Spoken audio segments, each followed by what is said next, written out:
Boa noite a todos. Sejam bem-vindos. Essa é mais uma live especial do podcast Sala de Espera. Esse é o episódio 2 e hoje nós vamos conversar sobre endometriose. Tudo bem?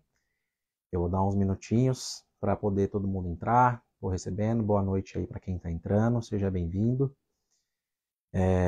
Enquanto isso, vou conversar um pouquinho, vou me apresentar.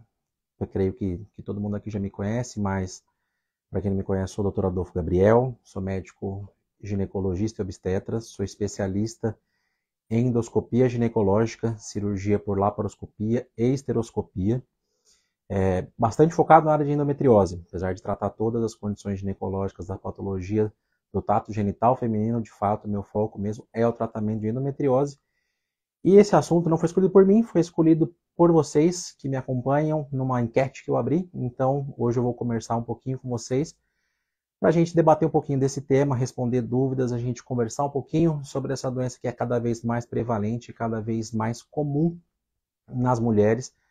E não por outro motivo, sim, porque a gente hoje consegue fazer um diagnóstico muito mais preciso e eu vou conversar um pouquinho também sobre isso com vocês.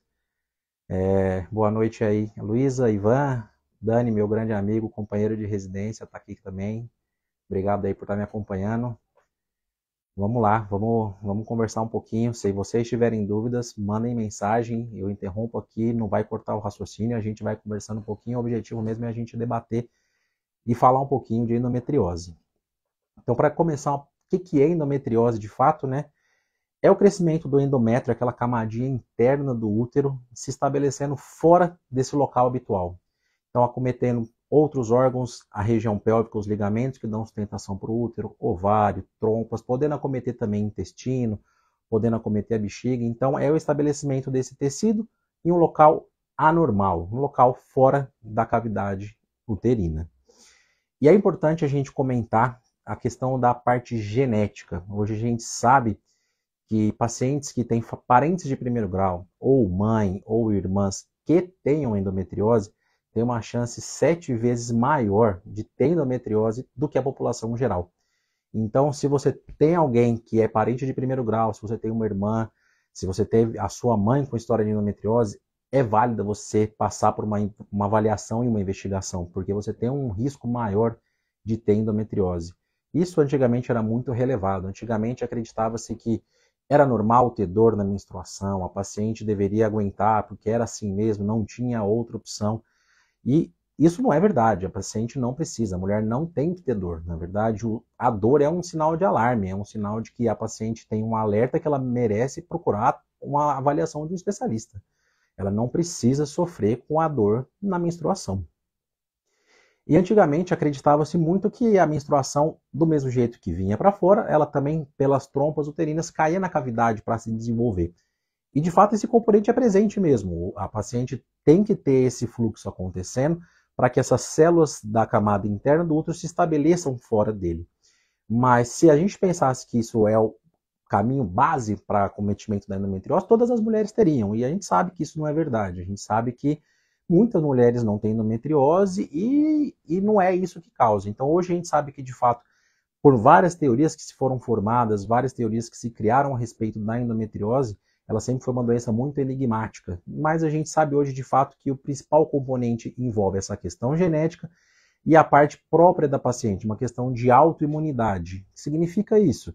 Que o corpo daquela mulher, onde as células do endométrio se estabeleceram fora desse local, permitem que essa doença se instale e se desenvolva naquele local.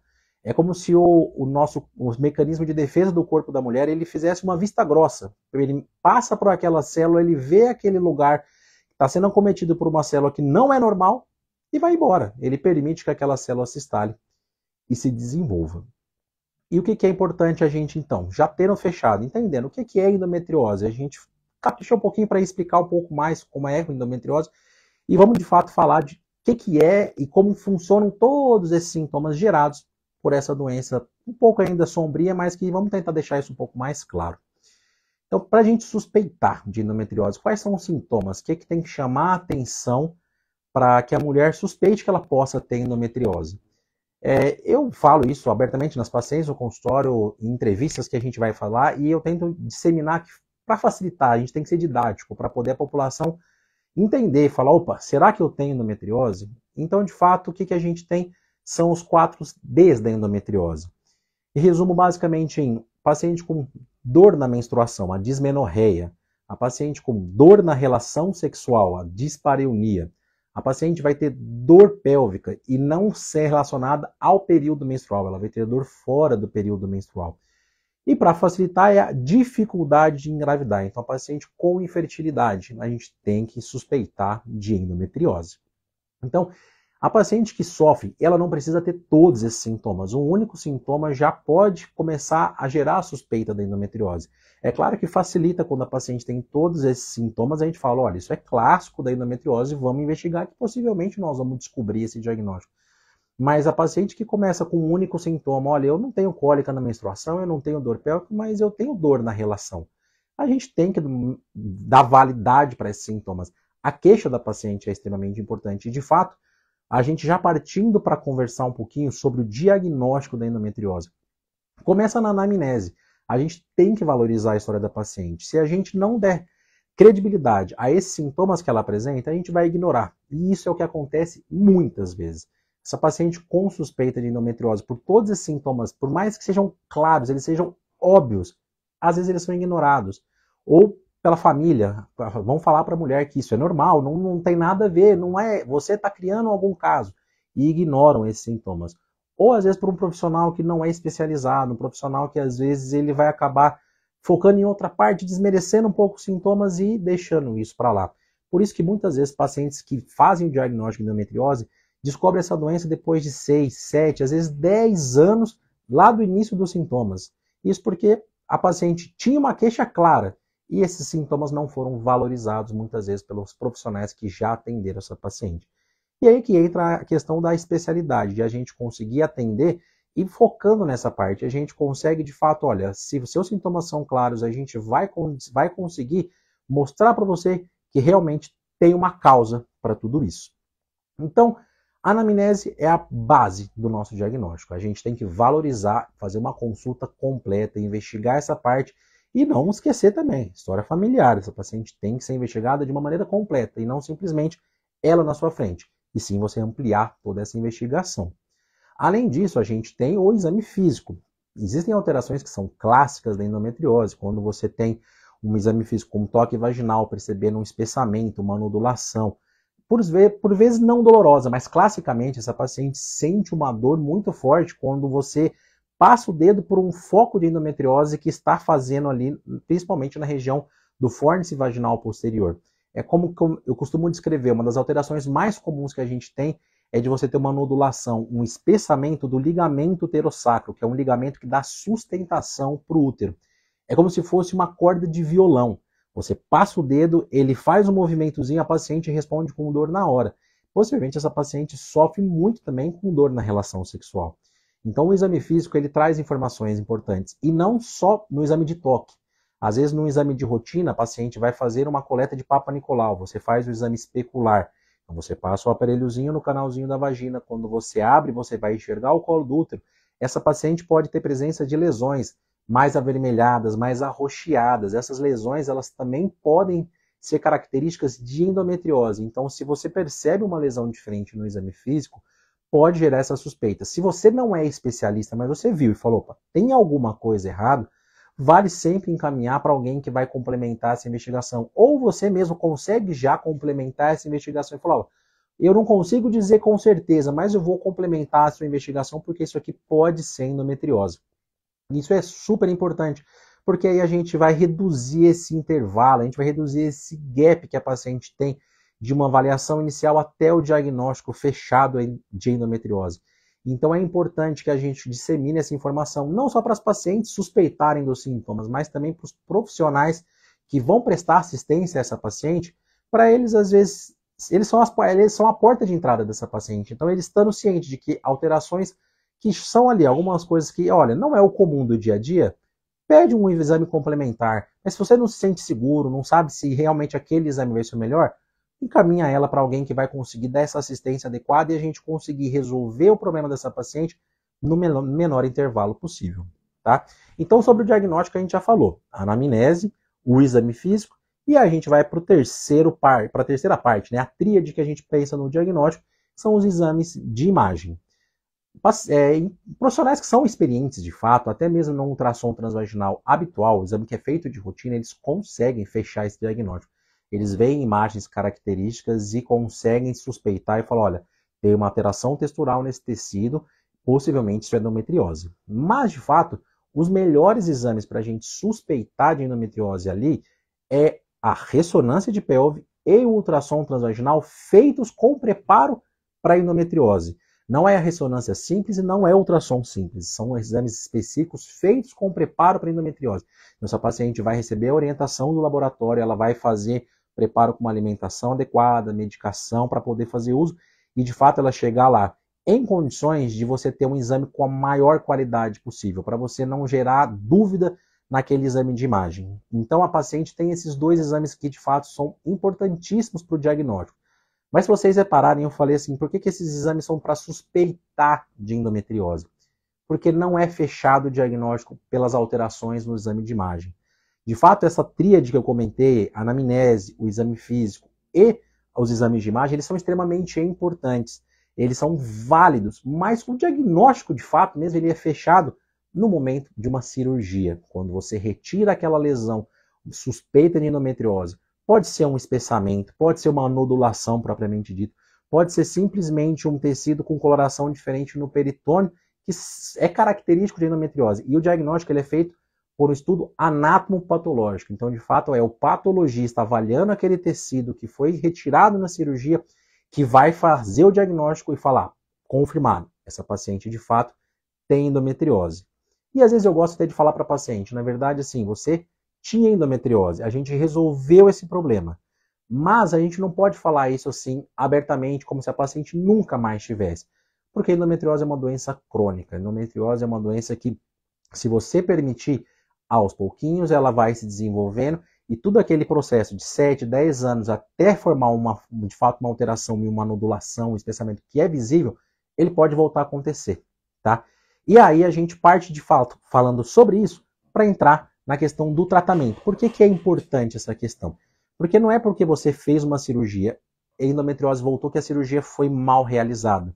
Se você não fizer uma cirurgia adequada, retirando de fato todas as lesões, e não simplesmente aqueles pontos onde tem uma pequena alteração, uma nodulação, mas você tem que pensar que você pode ter alterações em todo o tecido ao redor dessa lesão. Então, de fato, o recomendado é que você faça uma ressecção ampla dos tecidos próximos ao tecido comprometido máximo, para você garantir uma eficácia extrema dessa cirurgia. Mas, se você só fizer a cirurgia, você vai garantir um tratamento excelente para essa paciente? Não, tá? A endometriose ela é uma doença estrogênio dependente. Então, ela depende desse hormônio feminino para se desenvolver. Se você só fizer a cirurgia, mas não promover um bloqueio da parte hormonal, você não consegue, de fato, garantir que ela vai ter uma evolução lá para frente. Você garante que resolveu o problema neste momento, mas essa doença ela pode voltar a ser estimulada, ela vai desenvolver e novos focos podem se formar e essa paciente voltar a ter endometriose. Então, o tratamento ele se baseia em três frentes. A gente tem que valorizar isso porque você não pode resolver a doença da paciente com uma única frente de tratamento. Se você fizer isso, você vai resolver naquele momento. No momento seguinte, essa paciente ela vai voltar a ter endometriose.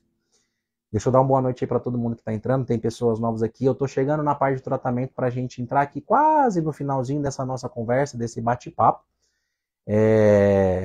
Mas se vocês tiverem perguntas, eu vou parar para... Tá? Então, para a gente voltar em relação à questão do tratamento. A gente tem a questão de tratamento analgésico. Então, essa paciente vai sofrer, ela está sofrendo com cólicas. Enquanto a gente não resolver o problema dela, a gente tem que dar auxílio para ela. Então, você vai entrar com medicações analgésicas, anti-inflamatórias, para aliviar aqueles sintomas que acometem durante o período menstrual, mas também fora do período menstrual. Como eu falei, a dor pélvica ela não acontece só na menstruação, ela acontece também fora do período menstrual. Além do tratamento analgésico, a gente tem o tratamento hormonal. Então é essencial que a gente pense no bloqueio menstrual. Por que a gente pensa no bloqueio menstrual? Pensando na fisiopatologia da doença. Então, ela depende que esse tecido do endométrio passe pelas trompas uterinas e caia na cavidade para se desenvolver. Ela precisa desse mecanismo. Se você bloqueia a menstruação, você impede o crescimento dessa camada interna do útero, impede o crescimento do endométrio, ela não vai ter esse tecido para poder se proliferar a doença. Ela não vai ter a base da doença para se formar. Então, você precisa fazer esse tratamento hormonal. E, além disso, a cirurgia. De fato, você precisa para remover os focos de endometriose. E muitas vezes trazer de volta aquela qualidade de vida e bem-estar que a paciente perdeu desde que ela começou a ter todos os sintomas. Mas a cirurgia ela é necessária para todo mundo? De fato, não. Pacientes que têm endometriose mais leve, elas não necessitam de cirurgia. De fato, também já tem estudos que comprovam hoje que essa endometriose leve, ela não impede a gravidez, ela não gera uma infertilidade. De fato, ela pode prejudicar um pouco pelo microambiente inflamatório que a endometriose promove na região pélvica. Então, você acaba tendo uma diminuição na taxa de sucesso de uma gravidez espontânea. Mas endometrioses leves não são obrigatoriamente necessárias que sejam indicadas a cirurgia. A paciente ela pode fazer o tratamento hormonal junto com o tratamento analgésico e ainda assim, com esse bem-estar restabelecido, não tendo outros sintomas importantes, ela consegue engravidar.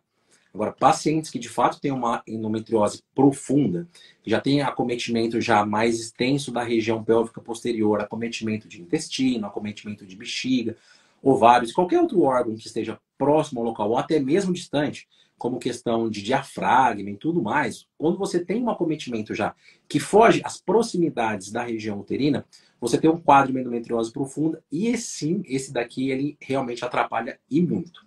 Tá? Então, pacientes que de fato têm um achado descrito já e suspeitado pelo exame físico, pela anamnese de uma endometriose profunda, essa paciente sim se beneficia e muito do tratamento com a cirurgia. Tá? Mas o que eu costumo falar para as pacientes e o que é o importante? A questão máxima que você tem é uma sinergia entre essas frentes de tratamento. Quando você consegue realizar todas, você consegue de fato garantir que essa paciente tenha restabelecido o seu bem-estar.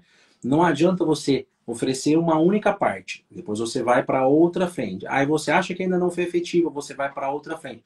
Você tem que agir nas três frentes de tratamento. Se você agir isoladamente em cada uma, você vai gerar uma melhora parcial, mas de fato você não vai conseguir gerar uma melhora tão importante para essa paciente. A Sirene perguntou aqui a questão se uma endometriose ela pode desaparecer sem cirurgia. De fato, a gente sabe que ela não some. Tá? A gente, com o tratamento hormonal, com o tratamento analgésico, você consegue aliviar os sintomas, você consegue esfriar o processo de desenvolvimento da doença.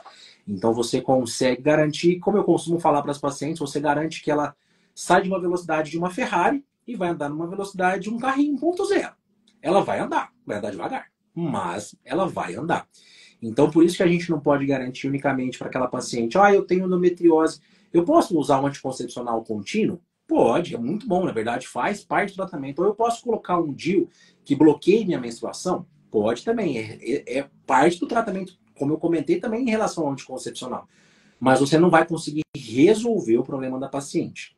Para você conseguir, de fato, resolver naquele momento e garantir que essa paciente se livre da endometriose, você precisa dessa sinergia dessas três frentes de tratamento: analgésico, hormonal e cirúrgico. E mais uma vez, é sempre importante que a paciente entenda esse fator de doença crônica da endometriose.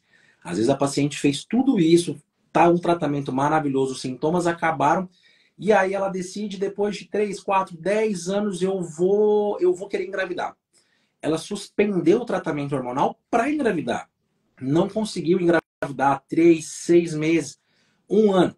Às vezes esse tempo é o suficiente para ela, de repente, surgir um novo foco de endometriose. Então é importante explicar para a paciente que não é porque você fez uma cirurgia completa, entrou com tratamento hormonal, entrou com tratamento analgésico, que ela nunca mais vai ter a doença. Porque a partir do momento que houver uma pausa, independente qual seja o motivo dessa pausa, essa paciente ela pode voltar a ter endometriose. Então essa é uma orientação que eu costumo fazer para as pacientes. Você quer engravidar, você já teve endometriose, a gente resolveu, você está bem hoje, mas para você engravidar, você programa, se organiza e faça a pausa para engravidar. Não é para fazer a pausa para pensar quando vai engravidar. A paciente que passa por esse período, eu acho que eu vou, vai ser talvez agora, daqui 3 meses, daqui 6, essa paciente ela vai ficar exposta novamente aos ciclos menstruais, ao hormônio estrogênio fazendo toda a ação durante o ciclo, e essa paciente possivelmente ela vai voltar a ter um novo foco de endometriose. Tá bom? Então isso aí é extremamente importante, é válido para a gente poder conseguir orientar tanto os pacientes como os médicos em geral, principalmente os ginecologistas que vão atender essas pacientes. Porque eles não precisam dar o tratamento completo, mas se eles suspeitaram de endometriose, ou às vezes eles até pediram o exame e confirmaram ali com o exame, realmente, essa paciente tem suspeita de endometriose, eles já podem dar esse tratamento inicial. Eles já podem já entrar com um analgésico para alívio dos sintomas no período menstrual, ou às vezes nas cólicas que ela sente fora do período menstrual. Eles já podem entrar com anticoncepcional contínuo, ou indicar um anticoncepcional, ou um DIU hormonal, ou um injetável hormonal que seja contínuo e garanta essa proteção para a paciente. E encaminhar para a paciente já está sendo tratada, às vezes até ela chegar na parte final. E aí é o que eu vou falar para encerrar de fato. Qual a importância do especialista? Por que a gente considera essa avaliação extremamente importante? Eu vou fechar essa parte aqui e já respondo as outras perguntas também aqui para a gente não... Agora só não perder o raciocínio. Porque o especialista em endometriose ele vai ter essa visão ampla, ele vai valorizar os sintomas e ele vai conseguir, com a expertise que ele tem, na anamnese, suspeitar no exame físico, suspeitar ainda mais, pedir de fato os melhores exames para aquela paciente e ali falar, olha, realmente, você deve ter endometriose, vamos partir para a cirurgia e aquilo que é o melhor para a paciente, para fazer uma cirurgia completa. E como que a gente comprova isso? A gente passa por provas na nossa vida aqui. São títulos que comprovam a nossa especialidade. Então a gente tem o título da federação que comprova para a gente, fala, olha, eu sou especialista em endoscopia ginecológica, especialista capaz de tratar endometriose. Então, de fato, é importante que quando a paciente ela procura uma ajuda, ela vá certificar de fato que aquele profissional, ele é o profissional recomendado, ele é o especialista, ele vai conseguir, de fato, tratar e cuidar dela de uma maneira ampla, pensando em todas as questões da vida da mulher, para restabelecer a qualidade de vida, além da cirurgia só. Porque muitas vezes a gente pensa endometriose, cirurgia, e não valoriza todos os outros tratamentos que andam ao lado da endometriose, da cirurgia da endometriose. Tá? Em relação aos órgãos, foi perguntado ali pelo Guilherme, quais órgãos podem ser acometidos? De fato, a endometriose ela pode acometer todos os órgãos. Tá? Existem relatos de endometriose com foco no pulmão, endometriose no diafragma. É claro que é mais comum, esses focos ficam muito mais distantes da região pélvica, mas pela capacidade de transporte que a gente tem de células, a gente consegue ter um foco de endometriose se estabelecendo em qualquer lugar. Se for pensar, isso é uma outra teoria que a gente fala de uma questão de metaplasia celômica. Tá? Um pouco mais específico, acho que a gente não precisa entrar nesse fato, mas que mostra que essa célula ela não cai só na cavidade pela questão de uma menstruação retrógrada e ali ela se estabelece. Essa célula ela pode ir para outro lugar, a gente pode ter uma transformação e você ter esse foco se desenvolvendo em outro local. Mas, de fato, pensando em outros órgãos, os mais comuns quando você pensa em acometimento da endometriose, é você pensar nos ligamentos que dão sustentação para ela, para o útero, então ela se estabelecendo nos ligamentos uterossacro, nos ligamentos paracervicais, nos ovários, pensar no intestino e na bexiga. Esses, de fato, são os órgãos mais comuns. Eu acho que agora que a gente entrou nesse ponto, talvez é legal também comentar a questão de quando a gente precisa de uma cirurgia mais ampla, é extremamente importante que a gente tenha uma equipe completa, que você consiga ter uma equipe que é capaz de resolver todos os problemas em uma única cirurgia. Então, você ter um profissional que é capaz de trabalhar com uma equipe integrada, então ele tem um cirurgião geral junto, que é especialista em endometriose, um urologista que também consegue resolver, que é acostumado a trabalhar com endometriose, isso traz uma segurança muito maior para a paciente. Porque essa lesão de endometriose pode ser um nódulo pequeno, que não gera outras repercussões, mas ela pode ser uma lesão de endometriose que se aproxima de um ureter, uma estrutura nobre, que você tem que tomar cuidado na cirurgia. Ele pode ser um nódulo de endometriose que ele se aprofunda na região pélvica de modo a chegar próximo da inervação, então próximo dos nervos pélvicos, que são extremamente importantes, porque se você causa uma lesão nesses nervos, você pode ter comprometimento tanto de parte urinária e intestinal. A paciente sai de uma cirurgia, você fala, parabéns, você não tem endometriose. E ela começa a ter dificuldade para evacuar, ou ela não consegue mais segurar o cocô. E a mesma coisa com o xixi. Essa paciente, às vezes, ela começa a perder urina, ou ela não consegue fazer urina, porque você fez uma lesão extensa de parte nervosa. Então é extremamente importante que um cirurgião experiente na endometriose, com uma equipe experiente para poder resolver todos os problemas, consigam garantir isso de segurança para a paciente. Quem está tentando engravidar tendo endometriose, quanto tempo de tentativa antes de pensar em alguma intervenção? Boa pergunta, boa pergunta. De fato, o que mais vai levar em consideração essa parte do tempo é a idade da paciente. Tá? Uma paciente que é mais jovem, que você pensa ali, ó, vou operar, não vou operar endometriose agora, você tem endometriose leve. Se ela tiver menos de 35 anos, você pode esperar um pouquinho. Essa paciente ela pode aguardar até um ano, porque você vai estar dentro do período de que ela está no máximo da fertilidade dela. Então, de fato, assim, a endometriose sendo leve, a gente sabe que ela não vai acometer tanto, ela pode atrapalhar um pouquinho, então você consegue segurar. Pacientes com idade superior a 35 anos, em geral, a gente não recomenda de que fique mais do que 6 meses. Por quê? Porque você já vai começando a partir dali ter um decréscimo da taxa de sucesso numa fertilidade espontânea. E mesmo pensando numa fertilização in vitro, você também já vai tendo uma queda na qualidade dos óvulos que são produzidos. Então você também vai perdendo o tempo dessa paciente ter um sucesso maior. Então o que a gente geralmente recomenda?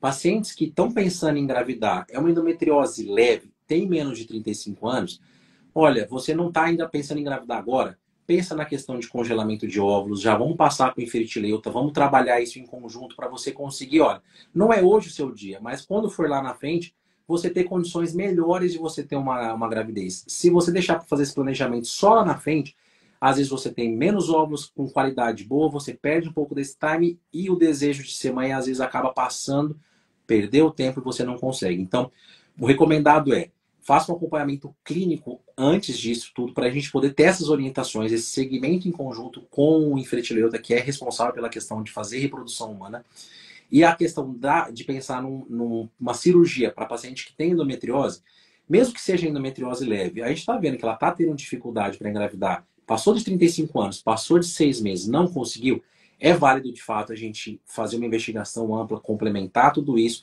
atualizar exames até para a gente ver de fato se a endometriose está estável ou se ela teve alguma progressão e a gente fazer a cirurgia. Porque a gente removendo o foco de endometriose, você vai diminuir esse microambiente inflamatório que a endometriose gera. E assim você consegue gerar um ambiente mais propício, uma qualidade maior dos ovos.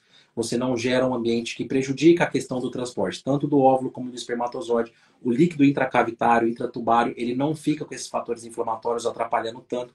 Então você consegue, de fato, criar um ambiente mais favorável. Claro que tem essas questões da ressalva, tem a idade, mas tudo é questão de momento. A paciente às vezes já passou por uma cirurgia anterior, ela já removeu uma trompa, você vai ficar segurando mais para ela ter uma dificuldade maior? Cada caso tem que ser avaliado individualmente, mas pensando de uma maneira global, com uma avaliação, com uma orientação geral, eu acho que assim fica bem respondido. E qual o momento de avaliar a endometriose? Quando há dificuldade em engravidar, esse é um dos momentos, tá? A questão da dificuldade de engravidar, da infertilidade, a paciente ela merece uma investigação completa para endometriose, porque ela de fato pode gerar isso daí. Mas não só isso, tá? A paciente que às vezes tem dor na relação sexual, que são os 4 Ds que eu comentei dos sintomas. Dor na relação sexual, a dispareunia. Dor no período menstrual, a dismenorreia. Dor pélvica fora do período menstrual. Então essa paciente também ela vai sofrer com cólicas aleatoriamente durante o mês. E a dificuldade para engravidar. Então são esses os 4 sintomas, os 4 Ds da endometriose que devem gerar suspeita para que a paciente procure uma investigação. E como eu falei, nem sempre ela conhece um especialista ou ela acha fácil um especialista. E é importante que todos os ginecologistas sejam aptos a entender, a avaliar esses sintomas e dar o tratamento inicial, um bloqueio hormonal, uma medicação analgésica, às vezes solicitar os exames. Ou se não conseguir, que faça o encaminhamento mais rápido possível, sempre valorizando os sintomas dessa paciente. A endometriose provocadora, acabei de falar, né? Ela provoca dor na relação, mas não é obrigatória, tá? É uma parte, é um sintoma da endometriose, mas a paciente não ter dor na relação não significa que ela não tem endometriose. Não comentei aqui, esses 4 Ds da endometriose, eles são didáticos para facilitar a suspeita, para a paciente pensar que ela possa ter endometriose, mas não são obrigatórios. A paciente pode ter apenas um desses sintomas. Como a pergunta da Juliana acima, ela tem uma dificuldade em engravidar. Ela pode não ter nenhum outro sintoma, mas só a dificuldade em engravidar merece uma atenção para a gente investigar a endometriose. Então, essa paciente, às vezes, ela só tem um único sintoma. e ele tem que ser valorizado. Não dá para você ignorar e falar, ah, não, você só tem um, não deve ser endometriose. Não é assim, a gente não deve levar em consideração a queixa da paciente dessa maneira. Então é importante que a gente valorize todos os sintomas para a gente poder realmente, de fato, garantir que a gente consiga fazer uma investigação adequada e oferecer o melhor tratamento. De fato, a paciente é a estrela quando ela entra no consultório, ela é o principal, ela que está procurando ajuda. A gente tem que estar ali para ouvir ela, a gente tem que estar ali para entender o que está acontecendo com ela, para poder conseguir, de fato, oferecer o melhor tratamento. Se a gente não é capacitado, se a gente não tem a expertise para isso, você vai desvalorizar sintomas importantes, muitas vezes você vai focar em queixas que não são as principais e você não vai conseguir resolver o problema dessa paciente. Tá bom? Pessoal, ó, estamos chegando aqui com 30 minutos já de lives, um pouquinho mais, então vou dar mais um minutinho, se tiver alguma dúvida aqui eu vou responder, tá? Eu tô com uma promoção para quem acompanhou essa live, ou se você quiser divulgar para amigas essa live, eu vou deixar salvo aqui depois no meu canal também. Para todo esse mês de setembro, quem realizar o agendamento de consulta utilizando o código Adolfo Cirurgia vai ganhar 15% de desconto no valor da consulta, tá? Então, isso é uma maneira de eu poder gerar um contato com vocês, a gente se conhecer e eu poder oferecer para vocês de uma maneira mais fácil, de uma maneira mais tranquila, um acompanhamento. Então, para pacientes que quiserem utilizar esse código Adolfo Cirurgia, agendamentos realizados agora no mês de setembro, 15% de desconto, tá bom? Quero agradecer a participação de todos pelas perguntas. Acho que é importante a gente gerar esse engajamento, a gente gera esse feedback, é legal, não é uma aula que eu estou falando para vocês. Então eu acho que foi bacana, eu pretendo continuar fazendo isso para a gente estar aqui sempre junto, trazendo temas. Então fiquem ligados aí nos próximos dias, eu já vou abrir a enquete para a gente poder programar de fato quando que vai ser o próximo e qual será o próximo tema que a gente vai conversar a respeito de ginecologia. Combinado? Queria agradecer a todos mais uma vez. Quem não conseguiu acompanhar online, eu vou deixar salvo depois. A pessoa, quem quiser pode acompanhar, pode indicar para outras pessoas. Acho que o objetivo é a gente disseminar essas informações, a gente conseguir fazer com que esse tema fique ainda mais importante, mais relevante, ganhe mais visibilidade e a gente consiga prestar assistência a essas mulheres que sofrem com todos esses sintomas de endometriose e às vezes elas demoram anos para chegar em alguém que seja capaz de prestar a assistência que ela precisa.